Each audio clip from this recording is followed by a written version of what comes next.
When an arrogant officer decided to assert his authority, to put a confident black man who knew his rights back in his place, he dragged him to court on a pile of fabricated charges. But the officer didn't know who he had just stopped. This wasn't just some citizen who knew his rights. He wasn't even a federal prosecutor. He was the man who was about to turn this entire game upside down. The flicker of red and blue lights sliced through the quiet morning. Officer Cade Fuller watched them paint the back of the sleek, dark sedan in front of him. A car like that didn't belong on Oakwood Drive. Not with that driver. Fuller had seen it 100 times. He already knew how this went. He stepped out of his cruiser, letting the door hang open. He took his time, a slow swagger in his step meant to show who was in control. His thumb hooked over his belt, knuckles brushing the grip of his service weapon. His eyes were narrowed, his verdict already formed before he ever reached the driver's side window. The window slid down with a quiet hum. Behind the wheel sat a black man, sharp, composed, his hands resting calmly at 10 and 2. "Morning," the man said, his voice even and warm. Fuller didn't answer. He just stared, letting the silence hang. "You know why I pulled you over?" It wasn't a question.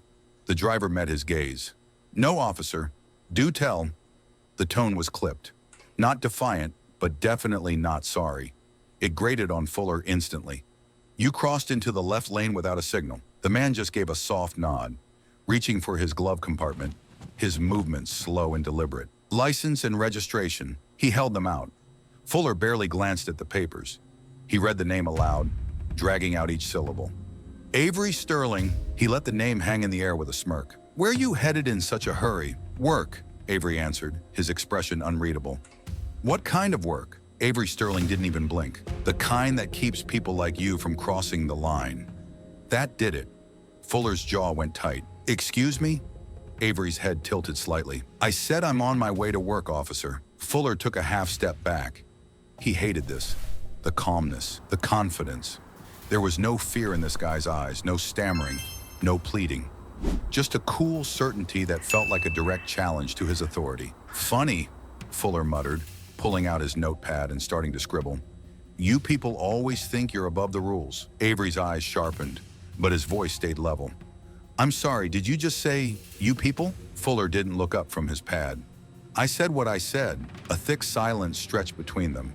Then Avery leaned forward just an inch. "You may want to think twice about your next move." The words weren't loud, but they landed like stones. Fuller stiffened. "Is that a threat?" "It's advice," Avery said quietly, "but you're free to ignore it." "That's the beauty of America, right?" Fuller stared. He knew that tone. It was the sound of someone who knew the law, not just the rules, but the loopholes. Pride, hot and ugly, began to coil in his gut. He snatched the documents and stalked back to his cruiser, each footstep a hammer blow in his mind. This wasn't just a ticket anymore. This was about respect. He pulled up the citation software, but his fingers paused over the keyboard. A ticket wasn't enough. He opened a fresh report. He started typing. Non-compliant attitude, hostile tone. He added verbal intimidation and obstruction of duty for good measure. It was a stretch, but it was his word against this guy's, and he knew whose story they'd believe. He walked back to the window and handed Avery the ticket with a tight, smug smile. "This could have all gone a lot easier for you," he said. Avery took the paper without flinching. "You mean easier for you," he replied. Officer Cade Fuller forced a venomous smirk. "You're going to need one hell of an attorney, pal." Avery folded the ticket, tucked it into his console, and his voice was so calm, it was chilling. It made Fuller's bravado evaporate on the spot. "That won't be necessary," Avery said. He paused, letting his words sink in. "An officer, whatever games you're intent on playing, just be certain you know who's watching you." Fuller stood frozen on the pavement. He felt a sudden, cold dread, like a man who's just struck a match in a gas-filled room and is only now catching the scent. That night, in the sterile blue light of his laptop, Fuller's anger festered. The incident report was no longer enough. He was drafting a civil complaint, his fingers hammering the keys. He fine-tuned the language. The subject's sustained verbal hostility and veiled threats caused extreme emotional distress. He then added the masterstroke. Plaintiff is seeking significant damages for psychological trauma and reputational harm. It looked official. It looked unbeatable. A sneer spread across his face as he stared at the name on the document. Avery Sterling. He'd seen what these people could do, how they could twist a narrative and ruin a cop's life. He wouldn't let it happen to him. He was going on the attack. His phone buzzed. It was Rich Connell, his old academy buddy. Fuller put him on speaker. "Don't tell me you're actually going through with this," Rich said, his voice a mix of disbelief and amusement. "You're suing a guy over a traffic ticket? Are you serious, Cade?" "This was more than a ticket, Rich," Fuller shot back. "The guy was engineered to push my buttons. It was a total head game. You had to be there." "And what was his big crime?" Rich asked. "What are you suing him for, Cade? Felony hurting an officer's feelings? Oh, so you think this is all in my head?" Fuller's voice was sharp with anger. "I think," Rich said, his tone turning serious, "that you're letting your ego write checks your badge can't cash. That's my 2 cents.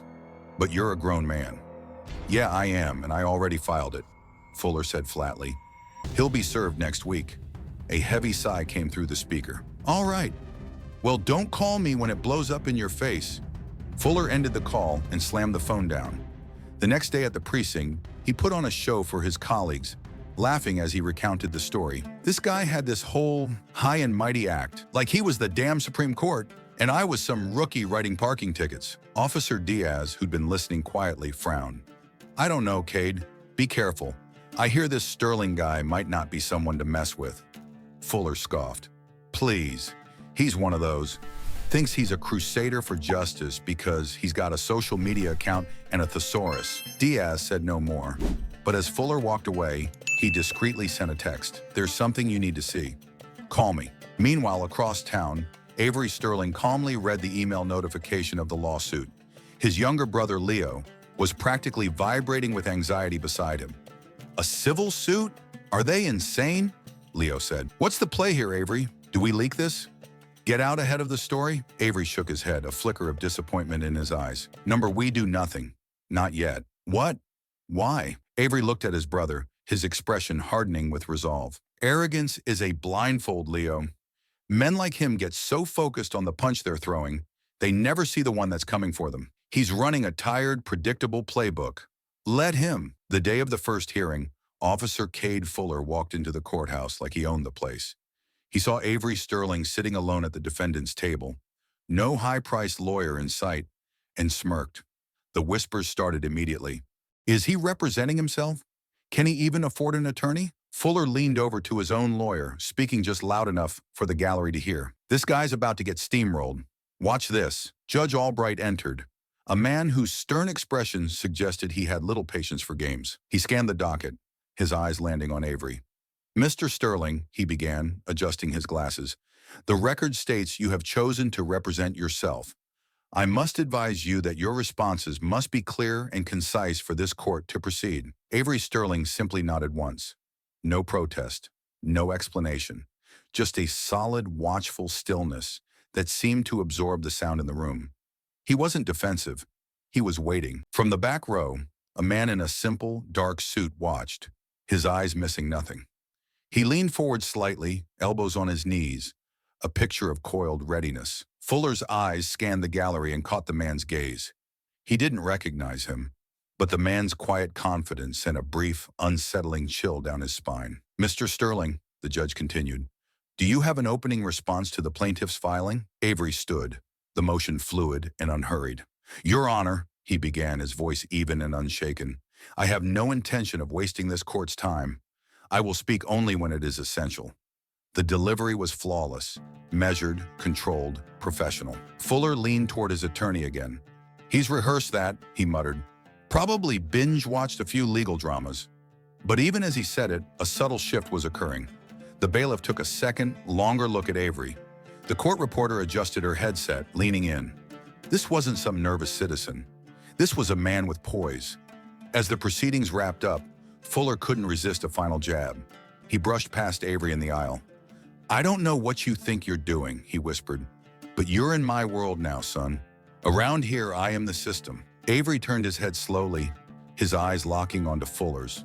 "A man who is the system," he replied, his voice low and steady, "should know that the quietest person in the room is always the one to watch." With that, he walked away. In the back row, the man in the dark suit stood and followed at a distance. As he passed the clerk's bench, he let his jacket fall open for a fraction of a second, flashing a discreetly pinned badge. The clerk's eyes widened. The courtroom hadn't figured it out yet, but the curtain was already rising. And Officer Cade Fuller was still reading from the wrong script. By the second hearing, the air in the courtroom had changed. Fuller's practiced smile for the press no longer reached his eyes. Avery Sterling arrived as before, alone, silent, composed. But this time he carried a single, thick folder. When the judge called on him, Avery stood and opened it with practiced ease. "Your Honor," he began, his voice cutting through the silence, "pursuant to the Federal Civil Rights Accountability Statute, Section 12B, individuals acting under the color of law are liable for constitutional violations enacted without valid probable cause." Fuller's lawyer froze. He began swiping frantically through his tablet. Avery wasn't finished. He placed a document on the evidence table. "This is the appellate decision from State v. Miller, 2011, which affirms a civilian's right to question the legitimacy of a stop, particularly when an officer's history includes disciplinary concerns." He then pulled out a 3-page summary and laid it down. "Therefore, I believe it's relevant to consider the plaintiff's prior record, including a complaint filed by a Mr. Santos in 2018 for an unlawful stop, which was quietly settled out of court." "Objection! That has nothing to do with this case," Fuller shouted, slamming his hand on the table, his voice cracking. Judge Albright raised a hand, silencing him. "It may very well speak to a pattern of behavior, officer." He turned his gaze to Avery. "And where did you acquire these documents, Mr. Sterling?" Avery held the judge's gaze. "I did my research." The judge nodded slowly, a new, unsettled look on his face. In the press row, a reporter leaned over to his editor. "I think we've been telling the wrong story," he whispered. Outside, after the hearing, Fuller paced and ranted to anyone who would listen, insisting he'd been set up, that no civilian could know the law like that. Back inside, near the exit, the man in the dark suit waited for Avery. "You timed that perfectly, sir," Agent Bishop said under his breath, discreetly passing him a sealed envelope. Through the courthouse window, Fuller saw the exchange. He watched the two men, one calm and in control, the other respectful and subordinate. And for the first time, a terrifying thought began to form. He wasn't looking at a powerless defendant anymore. He was staring at the calm before a storm that had studied the evidence, mastered the law, and was just waiting for the perfect moment to strike. The air in the courtroom was heavy. Officer Cade Fuller sat with his hands clenched, his eyes darting to the half-empty press row. The smart reporters had already smelled blood. Then Avery Sterling walked in, calm and unhurried. He carried no folder this time, just a single thin envelope. When the judge called his name, Avery stood. He looked directly across the room at Cade Fuller, his voice quiet but reaching every corner of the room. "Your Honor, the plaintiff has based his case on my alleged character. I would now like to introduce a document that speaks directly to his." Fuller's lawyer shot to his feet. "Objection! Relevance!" Avery didn't flinch. "This document," he continued, "is a verified internal affairs report from Ridgway County, dated 8 years ago. It details an incident involving Officer Fuller's use of excessive force and racially motivated language." He paused. "The complaint was closed because the reviewing federal agent declined to pursue charges, believing the young officer deserved a second chance." He then locked his eyes onto Fuller's. "I now realize," Avery said, his voice laced with cold regret, "I was wrong." Fuller's face went white. He stared at Avery, seeing a ghost from his past. The judge leaned forward, his own shock visible. "Are you telling this court, under oath, that you were the federal authority on that case?" Avery finally turned to the bench. "Yes, Your Honor. I am Special Agent Avery Sterling with the Department of Justice, Office of the Inspector General." Absolute silence. A reporter's pen clattered to the floor. Fuller jumped to his feet, his composure shattered. "This is a setup. He targeted me," he shrieked. Avery looked at him with profound disappointment. "No, Officer Fuller. This was never personal. This is accountability. It's just been waiting for you to arrive." Fuller's lawyer sank into his chair, defeated. Then Fuller's wife, Jenna, stood up from the gallery. She walked down the aisle and stopped beside his table, her face a mask of stone. "I asked you, Cade," she said, her voice flat and brittle. "So many times I asked if there was something I didn't know." She finally looked at him, her eyes filled with a terrible clarity. "I understand now. I wasn't missing anything. I was just ignoring it. She turned and walked out of the courtroom without a backward glance. Fuller stared after her as Judge Albright's voice boomed. You tried to use this court as a weapon, officer. You came here under false pretenses. This court will not be a stage for your misconduct. The trial was over, but the final act didn't happen in the news.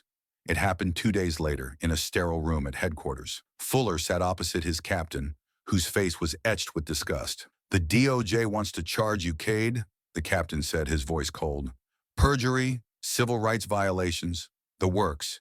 You'll do hard time. He slid a single sheet of paper across the table. Or you sign this. A full, immediate resignation. Forfeit your pension.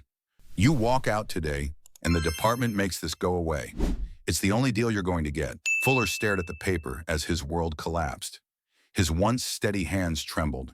Your badge, the captain ordered, his voice like ice, and your weapon, on the table. Now, Fuller's shaking fingers unclipped his badge. It clattered onto the table. He laid his weapon beside it, then signed the paper. The captain snatched it. 30 minutes to clear out your locker, he said, turning his back. Then you are no longer welcome in this building. The story's true ending wasn't a headline. It was the sight of Cade Fuller pushing through the precinct's front doors a final time. No uniform, no badge, no swagger. Just a broken man in street clothes, swallowed by the afternoon crowd, utterly and completely erased. Justice hadn't just been served, it had been delivered.